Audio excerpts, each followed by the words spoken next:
Na yung update ko sa pagpapagawa namin ng bahay. So guys, kung mapapansin nyo yung gutter namin or yung alulod, punong-puno talaga ng tubig. Dito talaga ang pinaka-main reason kung bakit namin gagawin or papagawa yung bahay na to. Bukod kasi sa luma na yung yero, kalawangin na at pwede na talagang palitan at tuwing talaga umuulan dito nag-overflow kami dahil sa gutter nga. Kaya agad-agad namin pinalitan to ng long span. Kung mapapansin nyo guys, yung yero na ginamit namin ay diretso lang at dahil pinasadya namin yan sa Bulacan. Pangalawang rason namin kung bakit din talaga namin kailangan ay pagawa yung bahay na to dahil kung makikita nyo talaga yung kisame na tinanggal namin ay parang papel na lang. Sobrang lambot na talaga ng mga kisame niya dahil nga yung mga yero namin tumatagas na at tuwing nag-overflow yung tubig doon sa may gutter na pupunta dito sa aming mga kisame.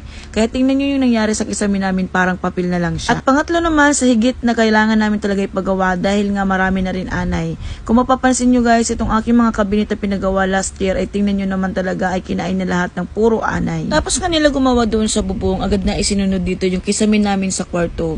Super talaga ng problema ako dito sa kisame namin guys dahil talaga kunti na lang babagsak na. So ayun na nga guys, magic diba? Charot lang. So ayun na nga guys, hindi ko na napakita sa inyo kung paano tinanggal yung kisame namin, pero ito na ang nilalagyan na siya ng hardiplex. Pinalitan na siya ng mga hardiplex yung aming mga kisame, and then pinalagyan ko na lang din ng mga metal paring kasi para hindi na talaga siya anayin. So kung mapansin nyo guys, natagalan din to dito sa paggagawa dahil mabusisi at sobrang matrabaho pag napagawa kayo ng kisame, lalo na kung gusto nyo yung may mga ganitong cove na design. Ito na lang din ang sinadjust nila ng hardiplex para nga iwas na rin sa anay at metal paring na rin para sa mga anay na hindi nakukutkutin lahat ng mga kahoy namin. Super nang yunayang talaga ako sa mga kabinet na pinagawa ko last year kaya tinanggal ko lang din dahil sobrang dami na ng anay. Sunod naman na pinagawa ko guys, dito naman sila sa aming bubong. Ito yung gutter na nilagyan nila ng simento or pinataasan namin yung bubong dito. So kung mapapansin nyo guys, nagpalagay at nagpaasinta na kami ng mga hollow block dito dahil nga tatakpan na nila yung gutter na nag-o-overflow tuwing umuulan. Pag may parating na bagyo or malakas ang ulan, kinakabahan na ako dahil magbabaha na naman sa taas namin, hindi sa lapag, charot. Last 2017 guys, nung pinagawa namin to, pinarenovate namin, ito na yung nangyari ngayon. Super malala ang nangyari sa amin noon dahil puro in-scam talaga kami. Kaya tip ko sa inyo guys, pag gumanap kayo or magagawa ng bahay nyo, humanap kayo ng skill or yung marunong talaga gumawa at may alam para hindi kayo mamroblema katulad ko noong una. Marami kang ang taong kinukuha pero mga palpak naman at walang alam, useless lang din ang binabayad mo. Dito guys, kinuha ko yung mga pamangking ko dahil sila talaga marurunong at may skill sila. Sunod naman nilang ginawa guys, ito naman yung kisame namin dito sa sala. Dahil tuwing umuulan dito sa amin, lagi kami maraming palanggana na nakaabang dito. Minsan nga hindi na kami naglalaba para pang-abang na lang namin yung mga palanggana dito sa sala, charot. Lahat na ng kisame dyan tatanggalin na at dahil papalitan na rin yan ng puro metal paring and hardiplex. So ayan na nga guys, dahil nga yung lahat ng kahoy dyan inanay na at siguro dahil nga nababasa lagi ng ulan kaya ganun ang nangyari. Hindi ko kasi alam yung mga gumawa dati kung napalitan ba nila yung mga kahoy na to dahil lahat naman talaga pinapalitan namin. Kung mapapansin nyo guys, ayun yung anay o diba, ang dami-daming anay pa, hindi lang yan guys, super inani na talaga yung mga kahoy.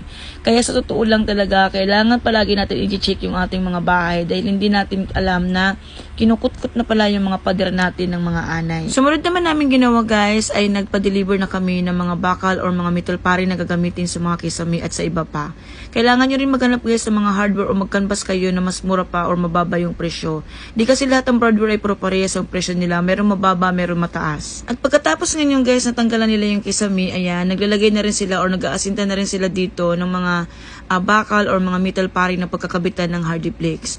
Medyo matrabaho nga lang guys at medyo mabusisi talaga pagka napapagawa ka ng kisame, lalo na kung papalagyan mo ng style yung kisame mo. Medyo magastos lang din talaga dahil nga ang mga ginamit namin dito puro metal paring or bakal at hardiplex. Pero ganun pa man guys, ito ang sinadjust nila para nga hindi nang masyadong anayin yung aming kisame or yung bahay mismo. Dahil hindi lang talaga kisame or kahoy ang kinutkot ng anay, pati yung mga pader namin ay kinutkot na rin ng anay. Sa totoo lang talaga, ang papapalitan namin noon, yung bubong lang talaga at kisame. Pero nung binuksan ng bahay nito at pinarepair na namin, isa-isa nang nakikita namin kung ano ang sira at kung anong kailangan palitan dito. Sabi nga ng mga gumagawa or yung mga pamangking ko, mas maganda pa daw yung bagong itatayo na bahay kaysa yung magpaparepair ka ng bahay dahil mas maraming gastos, mas maraming trabaho.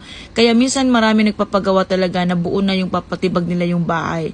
Kadalasan din kasi nagpapagawa, mga repair lang, pero mas mainam pa rin yung gumawa ka talaga ng bagong bahay. Pero dahil wala tayong iaariya, repair lang muna at renovate lang muna ang gagawin natin dito sa bahay na to. Medyo nakikita ko na at malapit na rin matapos sila at nalalagyan na ng hardiplex yung iba namin dito sa kisame sa aming sala. Kinabukasan naman, medyo nag-alala kami ng todo dahil sobrang lakas ng hangin, bukod pa doon sobrang lakas ng ulan. Hindi namin kasi alam kung saan namin ilalagay yung aming mga materyales, lalo na yung mga simento na gagamitin namin panghalo. Kahit umuulan, tuloy pa rin ang paggawa nila ng kisame. Kung makikita nyo guys, malapit na matapos ang kisame namin dito sa sala. Pero umulan umaraw guys, tuloy-tuloy pa rin yung gawa nila. Kailangan kasi nila tapusin yung kisame dito sa sala dahil pag umaanggi or umuulan, dito na pupunta sa loob namin. So ayan na nga guys, kabit pa rin or gawa pa rin sila kahit hapon na, medyo gabi na kasi nga sobrang lakas ng hangin at nababasa kami dito sa loob. Habang gumagawa guys, lalo naglalabasan yung mga anay. Kung mapapansin nyo, meron na naman bagong lumabas na anay dito sa pader namin. Pero okay lang yan guys, dahil gagawa namin ng paraan yan at magpapa-injection na rin kami ng anay sa susunod. So sunod naman na ginawa nila, dito naman sa amin sa kusina, dito naman kung saan kami kumakain, dito naman nila tatanggalin yung kisame or tinanggal na nga namin yung kisame dito para kabitan na rin ulit ng panibagong kisame. So ayan guys, sunod-sunod na nilang ginawa yan at kapag may extra silang panahon or oras, sinisingit nila dito linisin yung garahe namin dahil isusunod na nila dito maglagay ng bubong sa garahe. So ayan guys, kung mapapansin nyo, dyan sa pinakataas niyan, hindi pa nalalagyan ng simento or naaasintahan.